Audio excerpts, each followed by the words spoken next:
Hello. In this session, we will talk about how to request a book from all CSCU libraries. As a current CT State Middlesex student, if you cannot find the book that you require at the Middlesex Library, you can request it from other campus libraries and 4 state university libraries.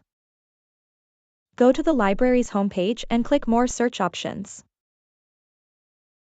Under the drop-down menu, select All CSCU Libraries. Type the book title or a search term. Click Search. After finding the book, click Check Holdings. Confirm the availability of the book from other CSCU libraries. You will need to sign in to request a book. Click Sign in and log in with your CT State email. Click Request from another library. Select the pickup location.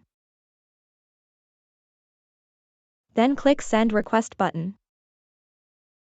Please be aware, each institution may have different policies, so the steps may be slightly different.